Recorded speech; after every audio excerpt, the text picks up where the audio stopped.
The land that would come to be called North America has been home to human beings for an extraordinary length of time.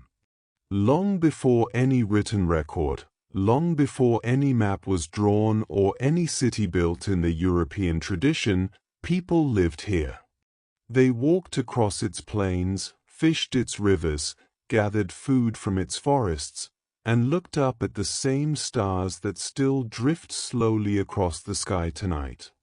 The story of the first peoples of this continent is one of remarkable diversity, deep patience, and a profound attunement to the natural world. It is a story told not in books alone, but in the land itself, in the shapes of ancient dwellings, in the patterns of hand-woven cloth, in the careful placement of seeds in the earth, and in the quiet persistence of traditions passed gently from one generation to the next. These first peoples did not arrive all at once, and they did not remain in one place. Over thousands and thousands of years, human communities spread slowly across every corner of this vast continent, adapting to each new landscape they encountered, developing languages and customs and ways of understanding the world that were as varied as the environments they called home. From the frozen northern shores where the wind carries the scent of sea ice, to the warm desert plateaus where red rock rises in smooth and ancient formations, to the dense green forests of the east where rain falls soft and steady through layers of leaves, each region shaped the people who lived within it, and the people in turn shaped the land. There is something deeply calming in thinking about this long, unbroken presence. Human beings have been here, on this continent, for at least 15,000 years, and perhaps considerably longer. They have watched the seasons change more times than we can easily imagine. They have learned which plants flower first in spring, which berries ripen in late summer, where the fish run in autumn, and how to read the sky for signs of coming weather. This knowledge, accumulated slowly and carefully across countless generations, became as much a part of each culture as its songs and ceremonies. The story begins, as far as current understanding suggests, with a crossing.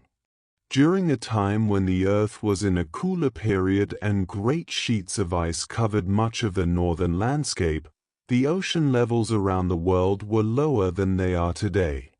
This meant that a stretch of land connected what is now Siberia in northeastern Asia to what is now Alaska in northwestern North America. This land, sometimes called Beringia, was not a narrow path but a broad and open expanse, likely grassy and windswept, home to large animals and the small plants that could survive in that cool and open terrain. People moved across this land gradually, following the animals they hunted, moving with the rhythms of the seasons, not necessarily aware that they were entering a new and entirely separate part of the world. These early travelers were skilled and adaptable. They knew how to make tools from stone, how to prepare animal hides for warmth, how to find food in landscapes that might seem barren to the untrained eye. As they moved south and east across the new continent, they encountered environments unlike anything their distant ancestors had known. There were towering forests, enormous herds of animals moving across wide grasslands, rivers so full of fish that the water seemed almost to leap with life, and coastlines where the sea offered abundance in every tide. Over many generations, these communities spread across the entire continent, from the far north down through the temperate middle regions and eventually into South America as well. As they settled into different landscapes, they developed different ways of living. Communities separated by mountain ranges or wide rivers began to speak different languages, develop different tools suited to their particular environments, and create different ceremonies and stories that reflected the world as they experienced it.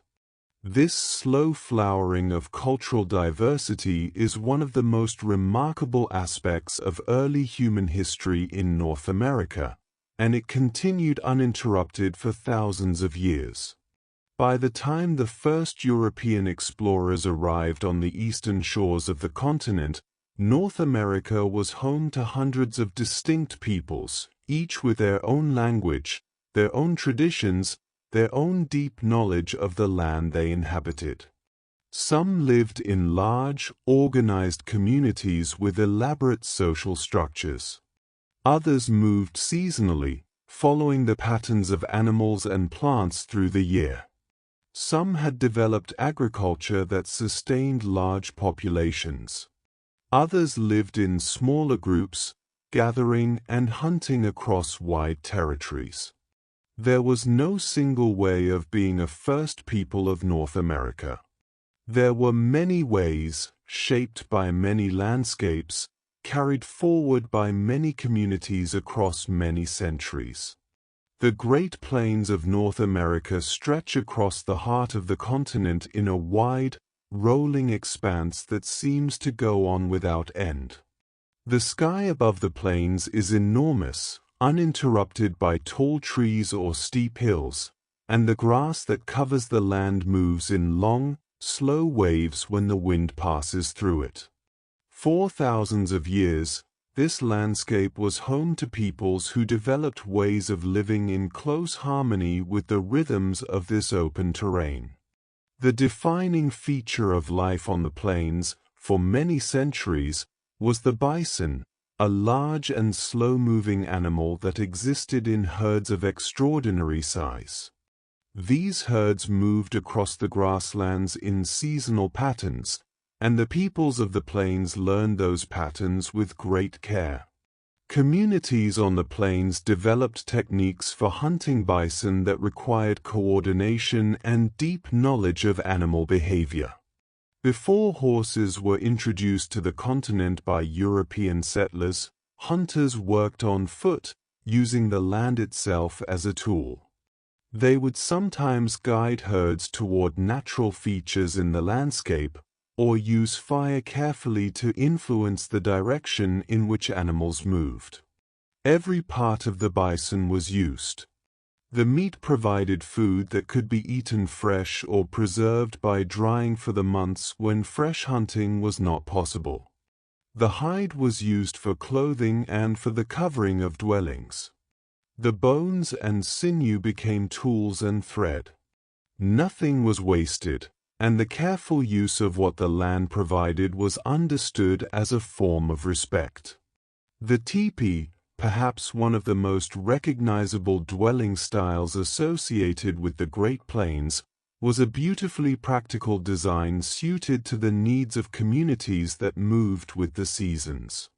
A teepee could be assembled and taken down with relative ease, which made it ideal for groups that needed to follow the movement of bison and other food sources across the wide plains.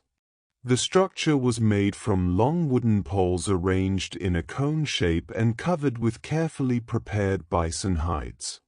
Inside, a small fire could provide warmth even in cold weather, and the shape of the structure allowed smoke to escape through an opening at the top that could be adjusted depending on the direction of the wind. The teepee was not simply a practical shelter. It was a home, and the arrangement of the interior, the placement of sleeping areas and the fire and personal belongings, followed patterns that held meaning for the family living within it. Life on the plains was deeply connected to the cycle of seasons. Spring and summer brought movement and abundance, following the bison herds and gathering plants as they came into flower and seed. Autumn was a time of intensive preparation, preserving food and making ready for the long, cold months ahead. Winter meant smaller groups, quieter movement, and the telling of stories around fires in sheltered camps. The stories shared during winter months were not merely entertainment. They carried knowledge, values, and a sense of shared identity that helped communities remain coherent across the wide and sometimes challenging terrain of the plains. Moving east from the Central Plains, the landscape gradually changes. The grasses give way to scattered trees, and then to the dense forests of the eastern woodlands, where the light comes in softly through layers of leaves and the air carries the scent of earth and moss and moving water. The peoples of the eastern woodlands developed ways of living that were shaped by this richly forested environment. The forests provided not only wood for building and fuel for fires, but an enormous variety of plant foods, medicinal herbs, and the habitat for deer, turkey, beaver, and many other animals. One of the most notable aspects of life in the eastern woodlands was the development of what has come to be known as the Three Sisters agriculture. Three plants, maize, beans, and squash, were cultivated together in a way that was both practical and elegant. The maize grew tall, providing a structure for the bean plants to climb. The beans, as they grew, added nutrients to the soil that benefited all three plants. The squash spread along the ground, its large leaves shading the soil and helping to retain moisture and discourage the growth of unwanted plants. Together, these three crops provided a nutritionally balanced diet that could sustain large communities. The knowledge required to develop this kind of integrated farming system, to understand how these plants interacted with one another and with the soil, represents a remarkable depth of agricultural knowledge built up over many generations of careful observation.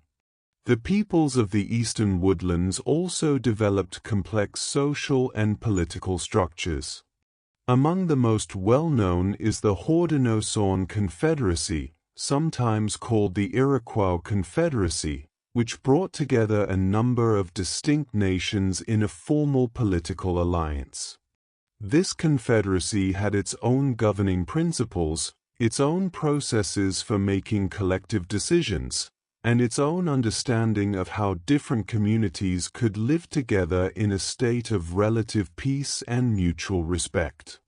The Confederacy was governed by councils that included representatives from each of the member nations, and decisions were made through a process of discussion and consensus rather than by the command of a single leader. This system of governance was sophisticated and durable, and it maintained peace among its member nations for many generations. The longhouse was the characteristic dwelling of many woodlands peoples.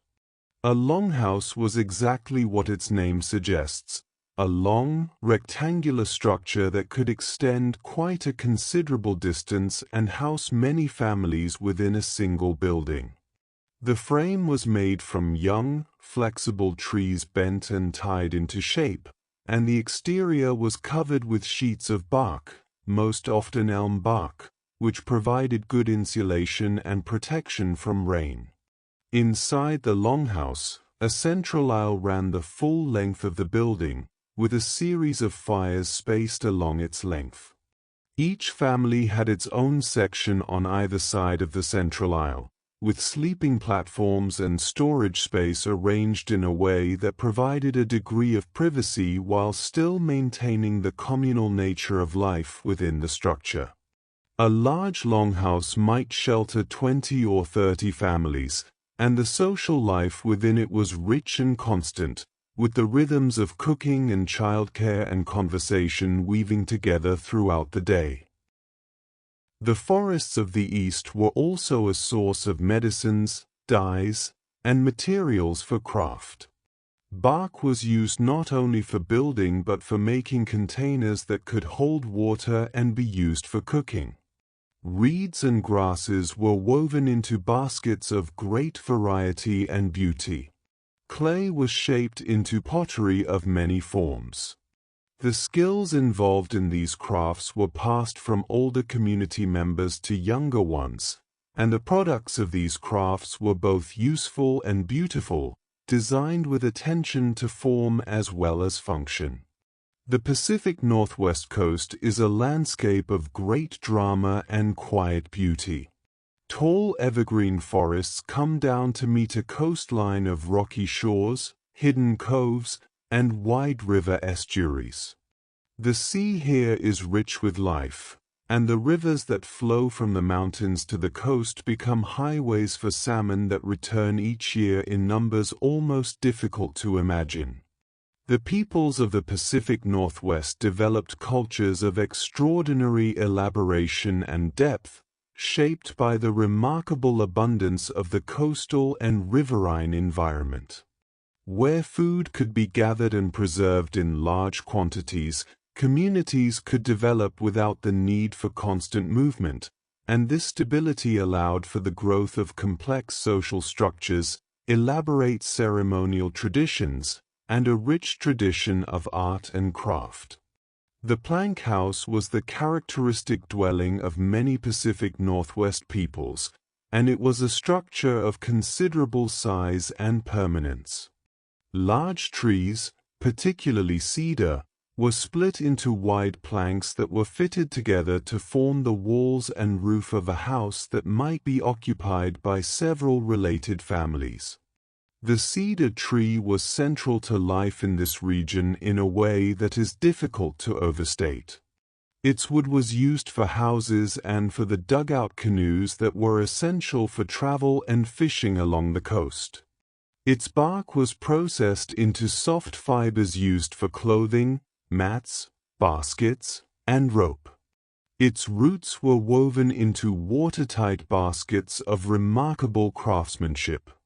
The knowledge and skill required to work with cedar, to understand its qualities and work with its grain and texture, was developed over generations and passed down with great care. The totem pole is perhaps the most visually striking artistic tradition associated with the peoples of the Pacific Northwest. These tall, carved wooden structures told stories and recorded history in a visual language of animal and human figures, each one holding meaning understood by those familiar with the tradition. A totem pole might commemorate an important event, honor an ancestor, or display the lineage and status of a family or community. The figures carved into a totem pole were often animals, and each animal carried associations and meanings within the symbolic system of the culture that created it. The raven, the eagle, the bear, the killer whale, and the frog are among the figures that appear most often, each representing qualities and relationships that were part of the community's understanding of the world. The salmon runs of the Pacific Northwest rivers were the foundation of life for many communities in the region. When the salmon returned from the sea each autumn to swim upstream to their spawning grounds, they were greeted with ceremonies that acknowledged the importance of these fish and expressed gratitude for their return. The salmon were caught using weirs, nets, and spears, and the catch was preserved by smoking and drying for use throughout the year. The abundance of the salmon runs meant that communities could store enough food to sustain themselves through the leaner months without constant active foraging, and this relative security of food supply was part of what allowed the cultures of the Pacific Northwest to develop in such elaborate and creative directions. Trade networks along the coast were extensive, and communities traveled considerable distances by canoe to exchange goods, attend ceremonies, and maintain relationships with neighboring peoples. The skills required to build and navigate a large ocean-going canoe were considerable, and the canoes of the Pacific Northwest coast were among the finest watercraft produced by any culture in the world at the time of their making. They were carved from single large cedar logs, shaped with great precision, and finished to a smoothness that allowed them to move efficiently through even rough coastal waters. Far to the south, in the dry highlands and canyonlands of the American Southwest, another set of remarkable cultures developed in response to a very different kind of landscape. The Southwest is a region of dramatic beauty, where red and orange rock formations rise from flat desert floors and the sky is a deep, brilliant blue for much of the year. Rain comes rarely and is precious. The rivers that do exist cut deep canyons through the rock, and the land holds its water carefully in hidden springs and seasonal streams. The peoples who developed cultures in this environment became masters of working with limited water, of finding ways to grow food in a dry landscape, and of building homes that were perfectly suited to the conditions of this particular corner of the continent. The ancestral Puebloans, known in earlier literature by other names, built some of the most impressive structures created by any pre-contact culture in North America. Their communities were built in the form of connected multi-room dwellings made from carefully shaped stone and adobe, a mixture of clay and straw dried in the sun to a hard and durable consistency. These buildings were often constructed in terraced layers, rising several stories high, with each level set back from the one below to create a series of rooftop terraces that served as outdoor living spaces, work areas, and gathering places. The rooms within these structures were smaller than modern rooms, but they were carefully organized and maintained, and the thick walls of stone and adobe provided excellent insulation, keeping interiors cool during the hot days and warm during the cold nights of the high desert.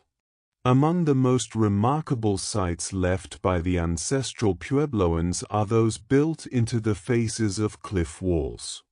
These cliff dwellings were tucked into natural alcoves and overhangs in the canyon walls, sometimes accessible only by narrow hand-and-toe holds carved into the rock. The reasons for choosing these locations are not entirely certain, but the sheltering overhang of the rock protected the buildings from rain and from the intense sun, and the elevated position offered a clear view of the surrounding landscape. These communities were not temporary shelters but permanent homes, occupied by many families over long periods of time. Their construction required considerable skill and planning, and the buildings show evidence of careful design and ongoing maintenance. Farming in the Southwest required ingenuity and patience.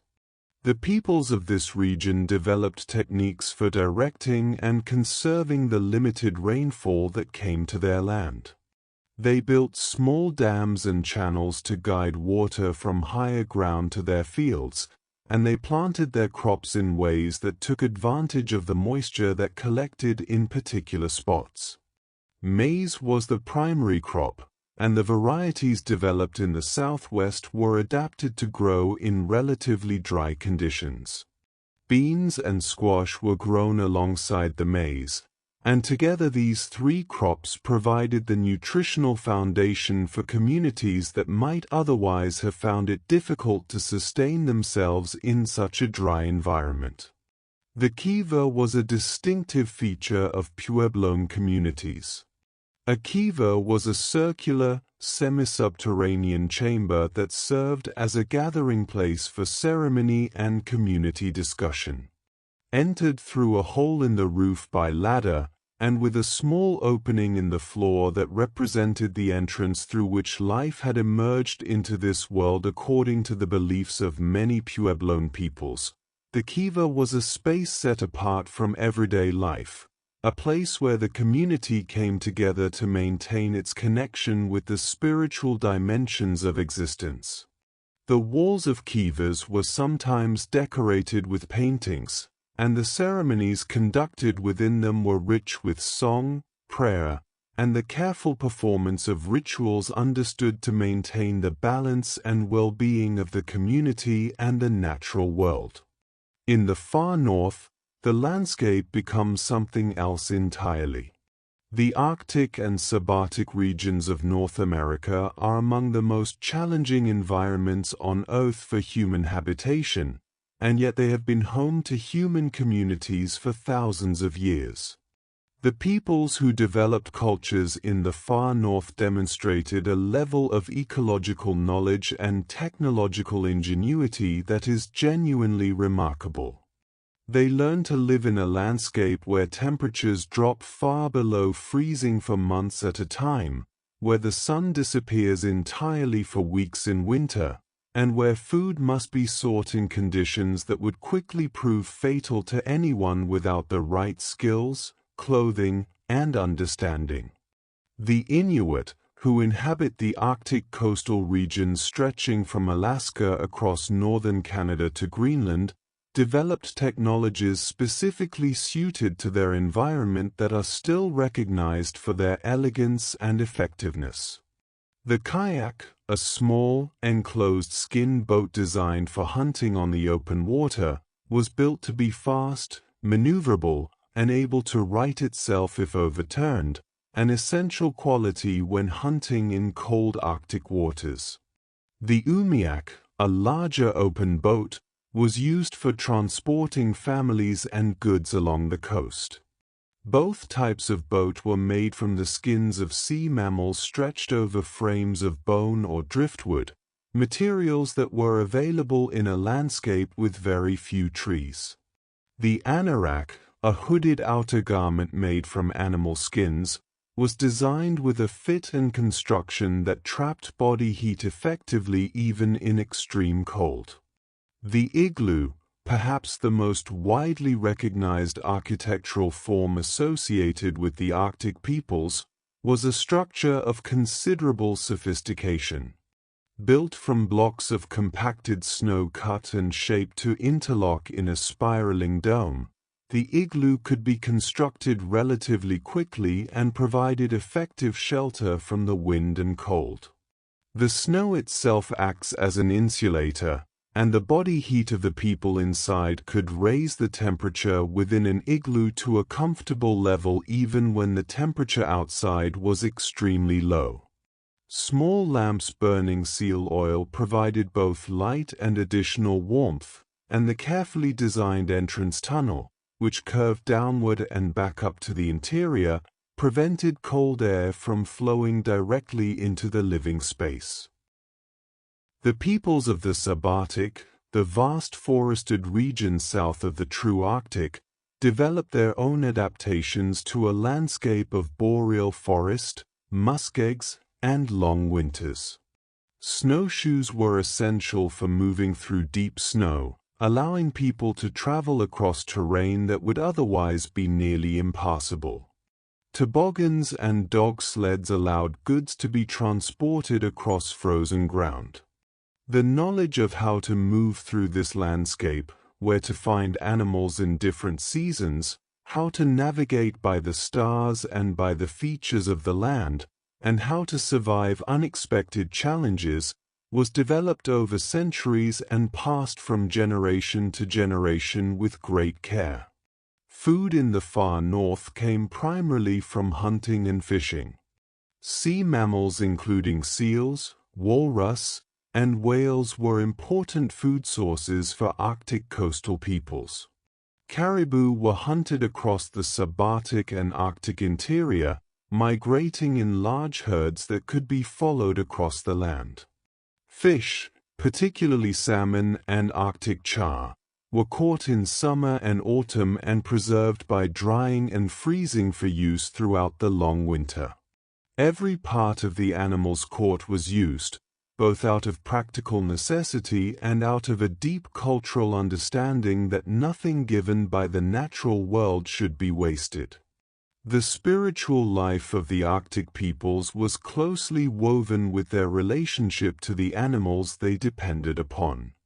There was a widespread understanding that animals possessed their own form of consciousness and deserved to be treated with respect. Hunters observed careful protocols before and after hunting, acknowledging the gift that the animal provided and expressing gratitude in ways appropriate to each species and situation. The shaman, known by various names in different communities, served as an intermediary between the human world and the world of animal and spiritual beings, maintaining relationships that were understood to be essential for the well-being of the community. Across all of these different regions and cultures, storytelling was one of the most important ways in which knowledge, values, and identity were maintained and passed on. In the absence of written language, the oral tradition carried everything that a community needed to know about itself and the world it inhabited. Stories explained the origins of the world and of human beings, they described the qualities and behaviors of animals, they taught lessons about how to treat other people and how to maintain right relationships with the natural world, and they preserved the history of the community across many generations. The art of storytelling was taken seriously and practiced with great care. Skilled storytellers were valued members of their communities, and the stories themselves were often understood not simply as entertainment but as living things that needed to be treated with respect. In many traditions, certain stories could only be told at certain times of year, particularly in winter when the natural world was quiet and the darkness invited a turning inward toward reflection and memory. The stories told during these winter evenings created a shared imaginative world that bound the community together and gave each person a sense of belonging to something larger than themselves.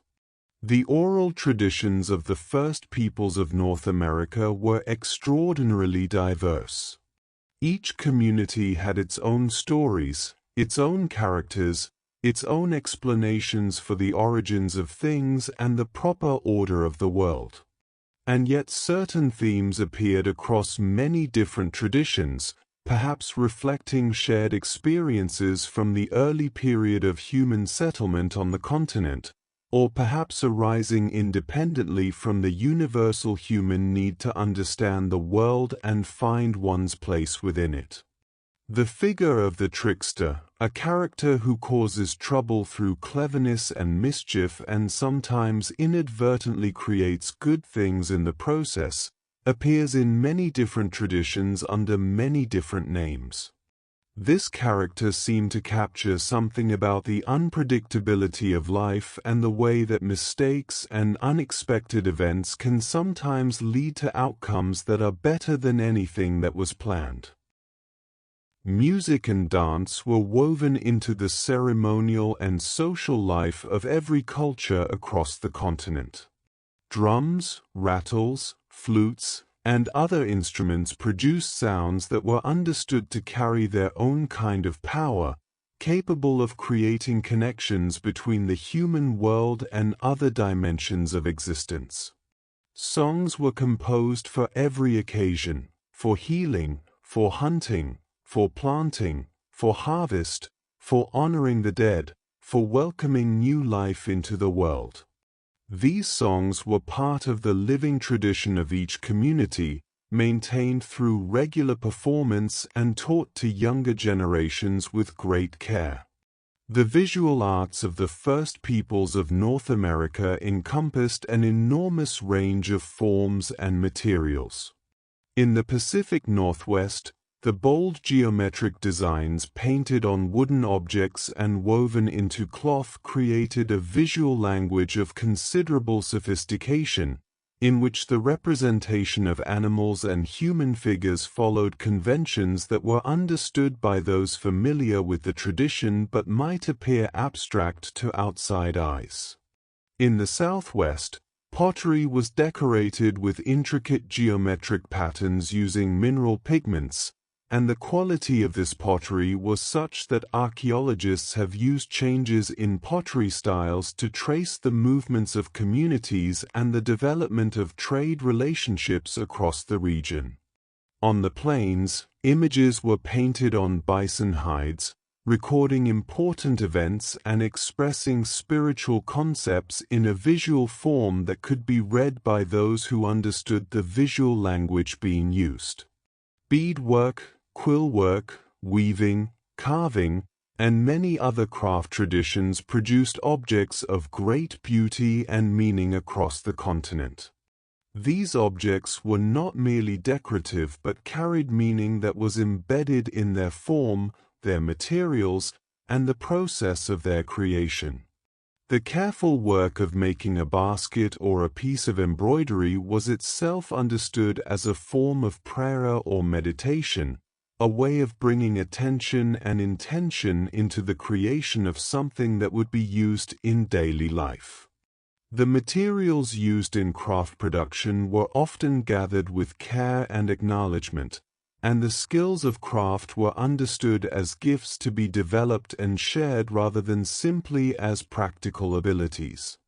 The spiritual traditions of the first peoples of North America were as diverse as their cultures, but certain themes appeared across many different traditions. A deep respect for the natural world was perhaps the most widespread of these themes. The land, the water, the sky, the animals, the plants, and the forces of weather were understood not as resources to be used but as relatives to be respected, as beings with their own forms of consciousness and their own rightful place in the order of things. This understanding shaped the way people related to everything around them, influencing how they hunted, how they farmed, how they traveled through the landscape, and how they thought about their own place in the larger web of life. The concept of reciprocity was central to many spiritual traditions. When a person took something from the natural world, whether a plant for food or medicine, an animal for food and materials, or water for drinking and cooking, there was an understanding that this taking created an obligation to give something in return.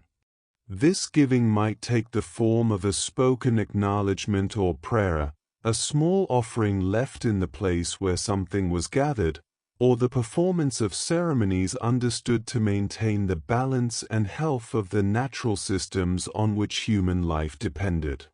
This reciprocal relationship with the natural world was not a burden but a way of maintaining connections that were felt to be real and important. Many spiritual traditions included a rich world of beings that existed alongside the human world, sometimes interacting with it, sometimes keeping to their own sphere. These beings might take the form of animals, or of forces of nature, or of ancestral spirits whose presence continued to be felt by those who came after them. Communication with these beings was understood to be possible under the right circumstances, through dreams, through ceremony, through the states of altered awareness that could be induced by fasting, by the use of certain plants, or by the sustained practice of prayer and meditation. The shaman or medicine person who was skilled in navigating these relationships was an important member of many communities, serving as a healer, an advisor, and a mediator between the visible and invisible worlds. The natural world was also understood as a source of knowledge and guidance. Paying careful attention to the behavior of animals, to the patterns of weather, to the condition of plants, and to the cycles of the sun and moon and stars was not merely practical observation but also a form of listening to messages that the natural world was always offering to those who were attentive enough to receive them. This quality of attentive listening to the natural world was cultivated from childhood, and children grew up understanding themselves as participants in a conversation that extended far beyond the human community. Trade was a fact of life across the continent, and trade networks connected communities separated by enormous distances. Objects made from materials found only in one region would travel hundreds or even thousands of miles to reach communities in very different environments. Obsidian, a volcanic glass that could be worked into extremely sharp cutting tools, was traded far from its sources in the volcanic regions of the West. Copper from the Great Lakes region appeared in communities across a wide area. Shells from the Gulf Coast and the Pacific were worked into ornaments that ended up in communities far in the interior of the continent. The movement of these goods was also the movement of ideas, designs, and knowledge, and trade relationships maintained connections between communities that might otherwise have become isolated from one another. The exchange that took place along trade routes was not only of physical goods but of cultural knowledge. A design that originated in one region might be adopted and adapted by communities in other regions, transformed as it moved and came into contact with different aesthetic traditions and symbolic systems. A technique for working a particular material might spread from one community to another along trade routes, improving the quality of life for people who adopted it. Stories and ceremonies also traveled, carried by individuals who moved between communities or by the gradual diffusion of ideas across networks of relationship and exchange. Some trade routes were very old, having been established and maintained across many generations. The movement of people along these routes was facilitated by a widespread ethic of hospitality that was observed across many different cultures. A traveler who arrived at a community they did not know could generally expect to be received with food and shelter, at least for a time, and the relationships formed between travelers and their hosts could develop into lasting connections between their respective communities. These connections were maintained through ongoing exchange and occasional visits, creating a fabric of relationship that extended across wide distances. The agricultural knowledge developed by the first peoples of North America was sophisticated and diverse, adapted to the specific conditions of each region where farming was practiced. The development of the Three Sisters system in the woodlands and the corn-based agriculture of the Southwest represented centuries of careful observation and experimentation. Farmers selected seeds from plants that showed desirable qualities, gradually developing varieties adapted to local conditions. They understood the relationship between plants and the soil, between water and growth, between the timing of planting and the progression of the seasons. This knowledge was not written down but was held in memory and practice, passed from experienced farmers to those who were learning, embedded in the seasonal rhythms of agricultural life. In the Southeast, a region of warm, humid forests and wide river systems, large communities developed around a form of agriculture that was also based primarily on maize. The communities of the Mississippian tradition, as archaeologists have named them, built large, complex settlements centered on earthen mounds that served as platforms for important buildings and as burial sites. These mounds, some of which still stand today in various states of preservation, required enormous coordinated effort to construct, suggesting highly organized communities with clear systems of leadership and collective decision-making. The largest of these sites, at a place now called Cahokia, near the present city of St. Louis, was home to a population estimated in the tens of thousands at its peak, making it one of the largest cities in the world at the time of its greatest development. The peoples of the Southeast also developed rich ceremonial traditions centered on the agricultural cycle. The green corn ceremony, celebrated in various forms across many southeastern cultures, was a major annual event that coincided with the ripening of the first corn of the season. This ceremony involved fasting, purification, the renewal of sacred fires, and the forgiveness of past grievances, creating a moment of collective renewal that reset relationships within the community and between the community and the natural world. The ceremony was understood not simply as a celebration of the harvest but as a necessary act of maintenance, a way of honoring the reciprocal relationship between human beings and the forces that made life and growth possible. The knowledge of plants held by the first peoples of North America extended far beyond agriculture. Every community had a deep familiarity with the wild plants of their region, knowing which were edible, which had healing properties, how to prepare them safely, and when and where to find them. This pharmacological knowledge, accumulated over thousands of years of careful observation, was sophisticated and effective. Many of the medicinal plants used by native communities have since been confirmed by modern research to have the properties attributed to them, and some have provided the basis for pharmaceutical compounds used in conventional medicine today. The healing traditions of many communities were holistic in their approach, understanding illness not simply as a malfunction of the body but as a disruption of balance within a person and between a person and their social and natural environment. Healing therefore involved not only the use of medicinal plants but also ceremony, prayer, community support, and attention to the social and spiritual dimensions of the sick person's life. A healer was trained in a wide range of knowledge and skills, and their practice was understood as a calling that required ongoing dedication and the development of relationships with the plants, animals, and spiritual forces whose assistance was sought in the healing process. The environmental knowledge held by the first peoples of North America was perhaps most evident in their understanding of the ecosystems they inhabited.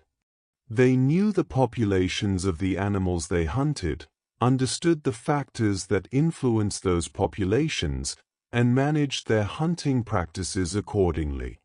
They knew which plants were indicators of particular soil or water conditions, how to read the landscape for signs of water, how to find their way across terrain with few obvious landmarks, and how to anticipate changes in weather. This knowledge was not separate from the rest of their cultural life but woven into it, expressed in stories and ceremonies as well as in practical daily decisions. The relationship between human communities and the land they inhabited was understood as a long-term one, extending backward through many generations of ancestors and forward into the lives of generations yet to come. Decisions about how to use the land were made with this long-term perspective in mind, considering not only immediate needs but the health and availability of resources for those who would come after. This perspective stood in considerable contrast to approaches that prioritized immediate exploitation over long-term sustainability, and it produced landscapes that, when Europeans arrived, were often in a state of remarkable health and abundance. The architecture of the first peoples of North America demonstrated a deep understanding of the materials available in each region and the conditions of each environment. The earthen mounds of the southeast, the cliff dwellings of the southwest, the longhouses of the northeast, the plank houses of the Pacific Northwest, the teepees of the plains, and the igloos of the Arctic all represented elegant solutions to the problem of shelter in their respective environments, developed through generations of accumulated knowledge and refined over time.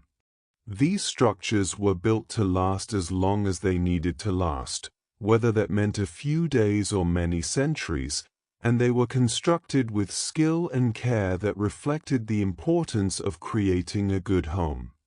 The social structures of the first peoples of North America were as varied as their material cultures. Some communities were organized around kinship networks, with relationships of blood and marriage defining the primary bonds of obligation and support.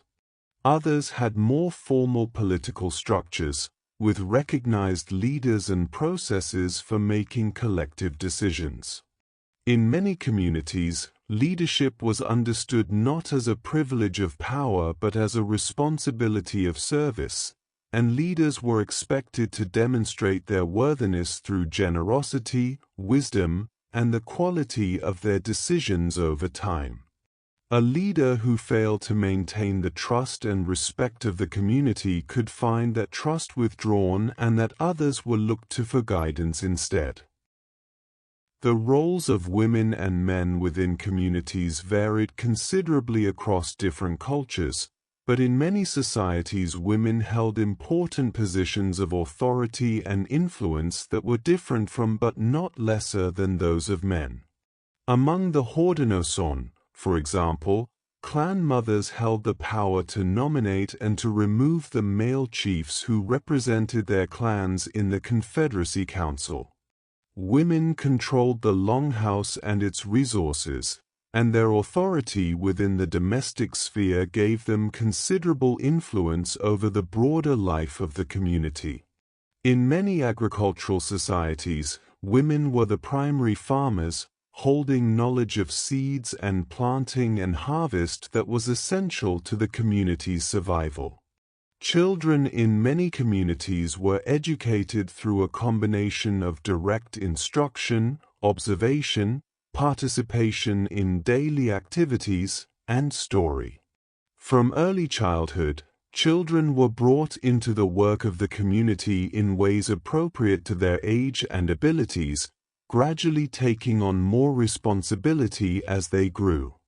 Learning was understood as a lifelong process, and the knowledge and skills accumulated over a lifetime were respected as genuine achievements.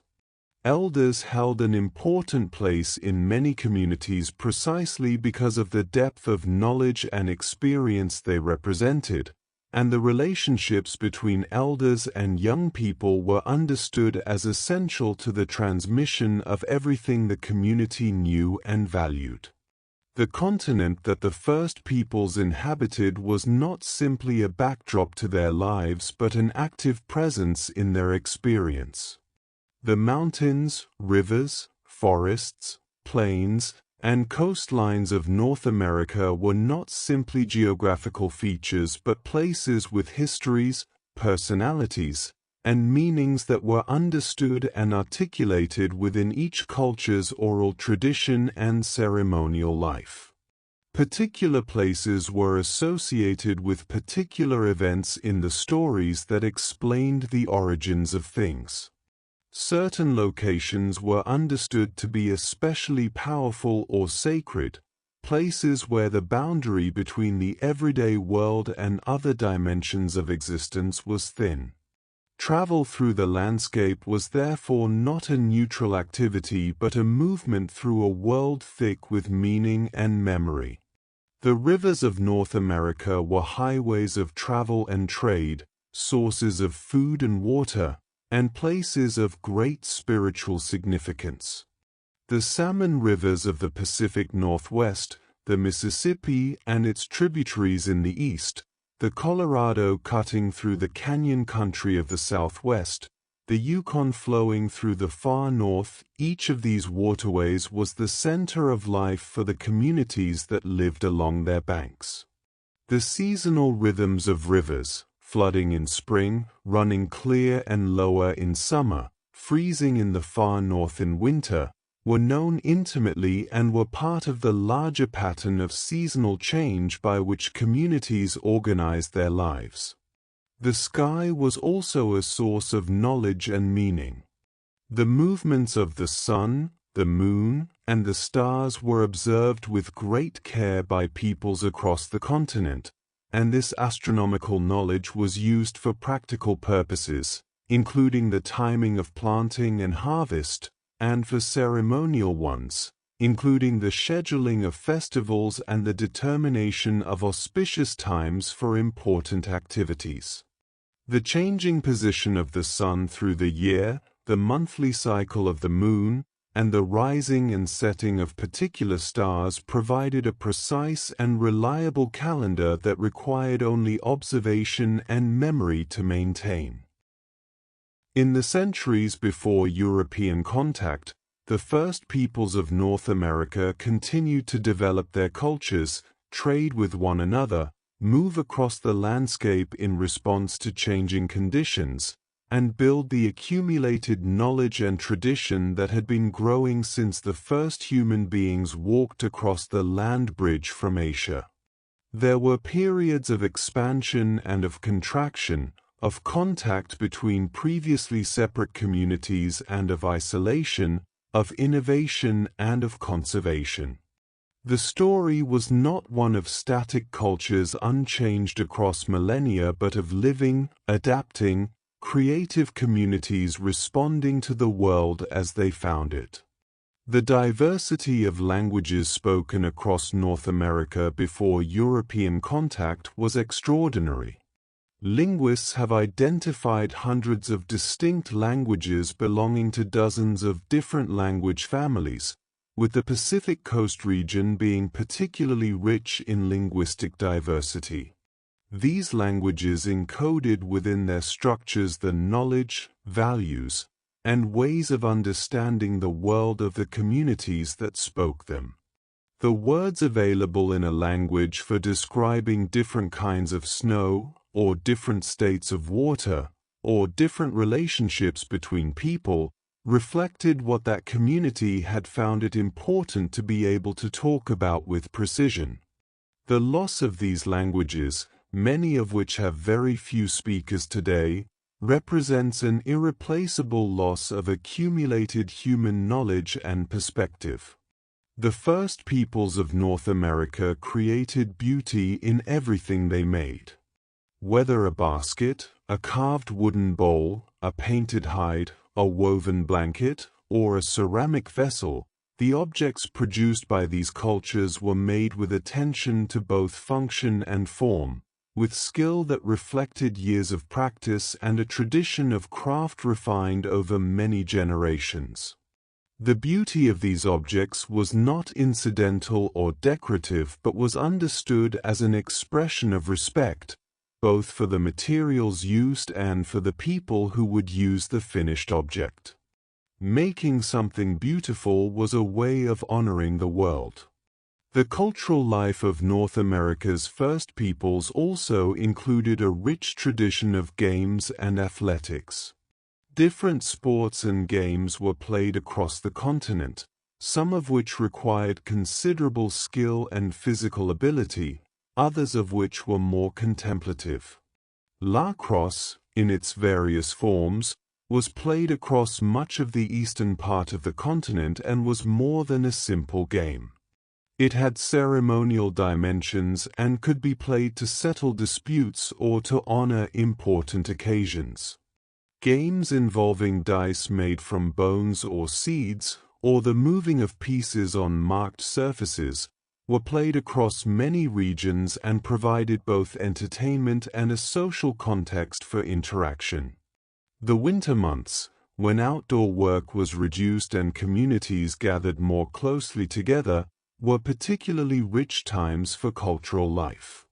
Stories were told, songs were sung, crafts were made, and the relationships within the community were tended through the kind of close daily contact that the seasons of outdoor work made more difficult. The warmth of a fire, the smell of food cooking, the sound of voices in conversation or the rhythm of a drum, these sensory experiences were the texture of life within the community during the cold months, and they created a sense of shelter and belonging that was as important to well-being as any material provision. The traditions of the first peoples of North America were not fixed or unchanging. They evolved over time, responding to new circumstances, adopting new ideas and materials when these proved useful, and finding new forms of expression for enduring values. The capacity for adaptation was one of the essential qualities that had allowed human communities to spread across such a diverse continent in the first place, and it continued to be expressed in the ongoing development of each culture's traditions. What was maintained across change was not the specific form of any particular practice, but the underlying values and understandings that gave that practice its meaning. The legacy of the first peoples of North America is present in many aspects of the continent as it exists today. The agricultural knowledge developed by these cultures gave the world foods, including maize, potatoes, tomatoes, chocolate, and many others, that are now consumed by billions of people around the globe. The political concepts developed by confederacies like the Haudenosaunee influenced later thinkers about governance and collective decision-making. The ecological knowledge accumulated over thousands of years offers insights into how to maintain the health of landscapes and ecosystems that are increasingly recognized as valuable by those working on environmental conservation. The arts and crafts traditions of many communities continue to be practiced and developed by artists who carry these traditions forward into the present. The names that have been used to refer to the first peoples of North America have changed over time, and continue to change, as communities assert their own names for themselves and as broader understanding develops of the complexity and diversity of these cultures. The term Native American is widely used in the United States, while First Nations is the preferred term in much of Canada. Indigenous peoples is a broader term used internationally. Each of these terms encompasses an enormous diversity of distinct cultures, languages, and communities, and the most accurate and respectful practice is to use the specific names by which particular communities identify themselves whenever these are known. Many of the cultural traditions of the first peoples of North America remain alive and vital today, carried forward by communities who have maintained their practices through centuries of challenge and change. Powwows, traditional ceremonies, the making of traditional crafts, the telling of traditional stories, and the teaching of native languages are all activities that continue in communities across the continent. Younger generations are learning the traditions of their ancestors and finding ways to express these traditions in the context of contemporary life. This continuity is a testament to the resilience and vitality of these cultures and to the enduring value of what they have to offer. The land of North America holds the memory of those who have lived here across the long millennia of human habitation. The sites of ancient settlements, the paths of old trade routes, the places where ceremonies were held and stories were first told, these places carry a presence that is felt by those who are attentive to it.